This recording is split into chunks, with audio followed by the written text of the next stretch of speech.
This is Nick Packer coming to you from Virginia Beach, Virginia. This is part 3 of my End of Time Part 2 blog.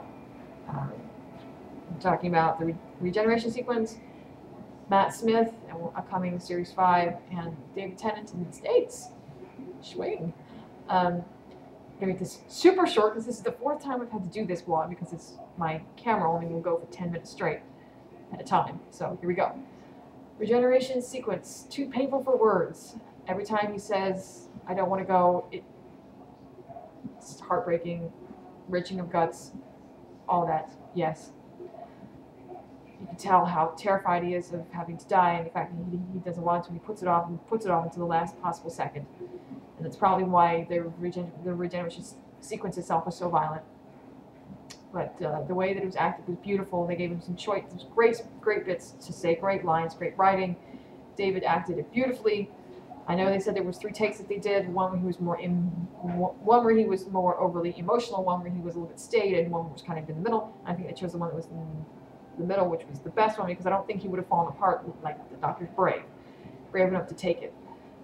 You know, he was scared, but not overly scared, and it was just done beautifully, and it was heartbreaking, and it makes me cry every time I see it. You know, yes, I'm a glutton for punishment because I've probably watched it 10 times, but I really shouldn't watch it anymore because it hurts so bad, but makes my heart hurt. Okay, the TARDIS Series 5. Okay, now we know why there were so many changes to the TARDIS for Series 5. The regeneration was so violent. Thank you, Russell T Davies, because I think he wanted to go out with a bang. And also because he didn't want to just be another same old. He was actually showing this as a death. The Doctor is dying. This one was so important. This Doctor was so well loved that he wanted to do it right. It was so violent that it shook the corals so badly, the support structures, that they came tumbling down. Fires erupted around the gratings underneath the floor. The console went boom, and the front door and the windows shattered. So that's ostensibly the Doctor would have had to make repairs and replace them. So instead of putting back more coral struts, and he can't just put them back. They're actually grown. They're internal structures within the ship. So he's probably waiting for them to regrow. So at the time being, he probably just changed the desktop theme, as they call it, the desktop theme, and he put catwalks in instead. Very Serenity Firefly-like catwalks. Kind of seems a little bit, I don't know, personal. It's missing that living ship touch, which made and the beauty that made the ship so beautiful. Hope to see the corals back at some point, although I don't think they will be, because this is a different Doctor, different writer, almost like it's a different show. The interior has more brown overtones, kind of harkening back to 8th Doctor time frame, a little more Victorian, but the console is still the same. The rondels are still there. Everything, the interior is pretty much still the same. It's just darker in tone. Of course, the outside door is completely different. It's a brand new door. And I figured that out because it looked way too new when I saw clips. It just looked way too new, and the windows were outlined in white when the other ones weren't. They were completely blue. Of course, because the door got blown out and the window shattered, he had to replace it. It has a little ambulance patch right there, harkening back to the original 1st Doctor, William Hartnell, back in the 60s. Looks decent. I'm not really big of a fan of the new logo. I think it harkens way too back to the past. Rather than keep the same one, I really liked it. Seems like they're going back to the old days with it. I don't know. I'll just have to wait and see. I'm not going to make any judgments, like I said, against Matt Smith until I see him in action. I know he's done some stuff with Billie Piper, and she's given him wild praises. So I'm sure that he's a great actor and everything. And I know he's got big shoes to fill. And I'm sure he's feeling that stress right about now, because he knows that everybody is devastated to see David Tennant go, and he's really going to have to dress to impress when Series 5 starts up. Speaking of dressing, I know that when Series 5 starts up, he's going to it's going to take place right where this leaves off, and he's still going to be wearing the same outfit that 10 was wearing when he regenerated.